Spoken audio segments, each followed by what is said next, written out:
Uma boa noite para quem nos acompanha nesta segunda-feira, dia 17 de fevereiro. Eu sou Isabela Melano e a partir de agora você confere os destaques do Poder Judiciário. Supremo Tribunal Federal analisa se lei da anistia alcança crimes de ocultação de cadáver cometidos durante a ditadura militar. Carolina Cassola. A decisão de mérito a ser tomada posteriormente pelo plenário deverá ser seguida pelas demais instâncias do Poder Judiciário em casos semelhantes. STF divulga minuta de proposta que será debatida em conciliação sobre lei do marco temporal. Superior Tribunal de Justiça decide que fiador pode ser incluído no cumprimento de sentença da ação renovatória. Eduardo Kovaleski. A decisão ocorreu após um caso em que o locatário descumpriu um acordo sobre diferenças de aluguéis e o locador buscou a penhora de bens dos fiadores. E ainda, seminário apresenta diagnóstico de acessibilidade no Poder Judiciário. Agora são 6 horas e 15 minutos. O Radar da Justiça está no ar. Rádio TJ Minas. Radar da Justiça. E o STF vai analisar a aplicação da lei da anistia em casos de desaparecimento de pessoas na ditadura militar. Os detalhes com a repórter Carolina Cassola. Por unanimidade, o Supremo Tribunal Federal vai analisar se a lei da anistia alcança os crimes de ocultação de cadáver cometidos durante a ditadura militar, que permanecem até hoje sem solução. A matéria é objeto do recurso extraordinário com agravo 1501674 e teve repercussão geral reconhecida pelo plenário virtual em deliberação encerrada na noite da última sexta-feira. Dessa forma, o STF decide julgar a matéria de fundo debatida no recurso e a decisão de mérito a ser tomada posteriormente pelo plenário deverá ser seguida pelas demais instâncias do Poder Judiciário em casos semelhantes. O caso envolve crimes ocorridos durante a guerrilha do Araguaia, de homicídio cometido por Lício Augusto Ribeiro Maciel e de ocultação de cadáver praticado por Sebastião Curió, ambos tenentes-coronéis do Exército. Na primeira instância da Justiça Federal, a denúncia do Ministério Público de 2015 foi rejeitada, sob a alegação de que o delito se enquadrava na lei da anistia. A decisão da primeira instância foi mantida no Tribunal Regional Federal da Primeira Região. O Ministério Público, então, recorreu ao Supremo. Segundo o relator do processo, o ministro Flávio Dino, a análise vai levar em conta o alcance da decisão do STF sobre a lei da anistia e questões de direitos humanos relacionadas, com base na Convenção Internacional para a Proteção de Todas as Pessoas contra o Desaparecimento Forçado. Da agência Rádio Web, Carolina Cassola. E o ministro Gilmar Mendes, do Supremo Tribunal Federal, divulgou a minuta de proposta de alteração legislativa que vai ser avaliada na próxima audiência de conciliação sobre a lei do marco temporal para a demarcação de terras indígenas. O texto não é final e vai servir de base para análise pelos integrantes da comissão especial. Todos vão poder fazer modificações e aprimoramentos no texto ao longo dos debates. A minuta foi construída a partir das 7 sugestões recebidas pelo gabinete do ministro por diferentes integrantes da comissão especial e busca racionalizar os trabalhos de deliberação, compatibilizando as diferentes posições e preocupações que apareceram durante as reuniões promovidas nos últimos 6 meses. Agora são 6 horas e 18 minutos e a gente vai falar da execução fiscal regulamentada pelo CNJ, que contribui para a arrecadação da União, de estados e também de municípios. As informações com o repórter Bruno Moreira. Dados de janeiro de 2025 mostram o impacto da decisão do Conselho Nacional de Justiça para racionalizar as execuções fiscais em todo o país. Ela determina a extinção de processos judiciais de valor inferior a R$10 mil sem movimentação há mais de um ano e sem a localização de bens para penhora. Desde a edição da norma, em fevereiro de 2024, foram finalizados 7.400.000 processos dessa natureza. De acordo com o CNJ, a regulamentação do tema tem o objetivo de dar mais eficiência à tramitação desse tipo de processo pendente no Poder Judiciário. Ao final do ano passado, as execuções fiscais representavam 27% do total de processos no sistema judiciário. Em 2023, esse índice era de 34%. Dessa forma, segundo o Conselho, houve uma diminuição significativa no volume total de ações judiciais que tratam de pendências fiscais, que hoje somam 21.700.000. Ao longo do ano passado, o presidente do CNJ, ministro Luiz Roberto Barroso, assinou acordos com diversos tribunais para dar ainda mais efetividade à medida. De acordo com o ministro, o Poder Judiciário tem trabalhado intensamente pela desjudicialização da vida brasileira, tendo em vista que o país possui milhões de processos em curso. Da agência Rádio Web, Bruno Moreira. No próximo bloco, o seminário apresenta diagnóstico de acessibilidade no Poder Judiciário e ainda a parceria do STJ otimiza trabalho e agiliza a tramitação processual no STF. Daqui a pouco, no Radar da Justiça.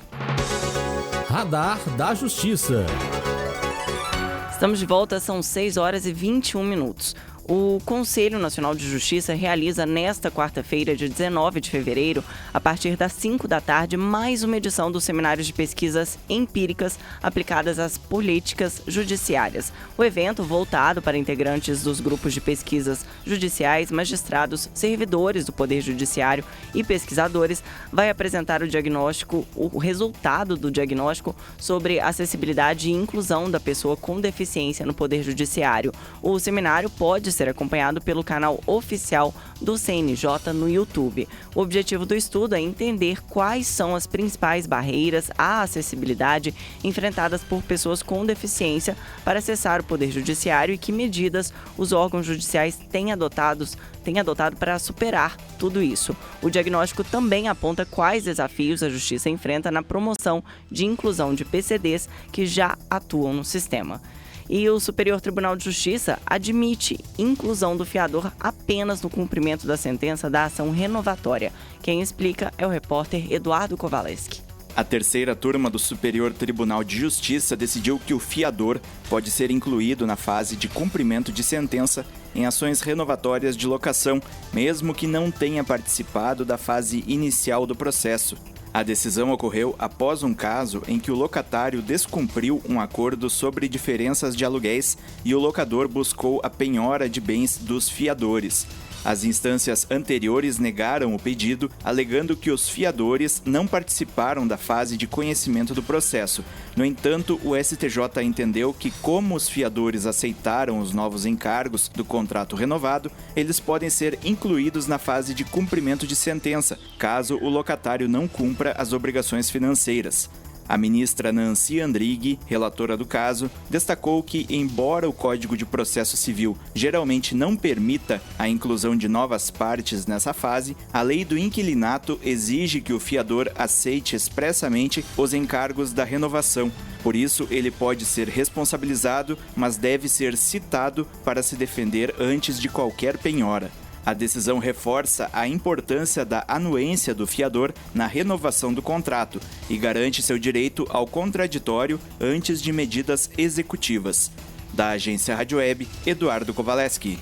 E um painel de dados de remessa de recursos é mais um produto da cooperação entre o Supremo Tribunal Federal e o Superior Tribunal de Justiça, com o objetivo de compartilhar informações e dados para reduzir a litigiosidade e a atuação repetitiva nos tribunais. De acordo com o Código de Processo Civil, quando há apresentação conjunta de recursos extraordinários ao STF e recurso especial ao STJ, os recursos são enviados ao STF apenas após a conclusão de julgamento no STJ. Com um novo painel, os servidores do Supremo Tribunal Federal conseguem visualizar antecipadamente quantos e quais recursos extraordinários vão ser recebidos nos próximos 10 dias. Além disso, são registradas informações sobre a matéria tratada com o agrupamento de processos para tratamento uniforme dos casos. A ferramenta também permite identificar questões jurídicas a serem submetidos à sistemática de julgamento julgamento de precedentes qualificados nos 2 tribunais, tanto no STF quanto no STJ. Isso tem permitido a antecipação de estratégias para lidar com o alto volume de recursos remetidos ao STF. Só em 2024 foram mais de 54 mil, como também planejar a alocação de equipes de forma mais eficiente e distribuir as tarefas de maneira equilibrada. Agora são 6 horas e 25 minutos. No próximo bloco, um giro pelos tribunais brasileiros. Radar da Justiça. Vamos agora saber o que é notícia nos tribunais do Brasil. Judiciário cearense participa de ação que garante levar cidadania à população em situação de rua. Cid Marcos. O Tribunal de Justiça do Ceará, por meio do Comitê Multissetorial para a Promoção de Políticas Públicas Judiciais de Atenção às Pessoas em Situação de Rua, participa de iniciativa criada para garantir o acesso à cidadania. Entre os serviços oferecidos pelo Poder Judiciário Estadual, há, por exemplo, a realização de consultas processuais e a emissão de certidões positivas e negativas. Justiça do Distrito Federal realiza milhares de atendimentos nos pontos de inclusão digital. Cristina Mar. O Tribunal de Justiça do Distrito Federal e dos Territórios realizou em 2024 mais de 65 mil atendimentos nos pontos de inclusão digital. Eles oferecem os serviços digitais assistidos e as salas passivas de videoconferência. Os suportes estão presentes em 19 fóruns e atendem jurisdicionados, independentemente da origem do processo.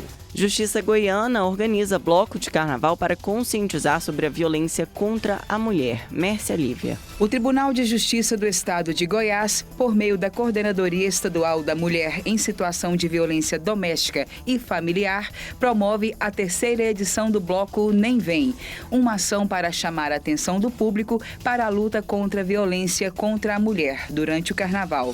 O bloco sairá pelas ruas e tem o objetivo de orientar o público sobre como agir em casos de assédio sexual e violência. Corregedoria Nacional inicia inspeção no Tribunal de Justiça do Amapá. Destaque de Sandra Pedrosa. A Corregedoria Nacional de Justiça começou hoje a inspeção no Tribunal de Justiça do Amapá. Até o dia 19 de fevereiro, serão avaliados os setores administrativos e judiciais de 1º e 2º grau. A equipe de inspeção tem permissão para acessar todas as dependências do tribunal, bem como requisitar das autoridades documentos sigilosos ou não, essenciais para o esclarecimento dos processos sob sua análise. Agora são 6 horas e 29 minutos. O Radar da Justiça de hoje fica por aqui. Você pode rever este programa no canal da TV TJ Minas no YouTube. Uma ótima noite. Até amanhã.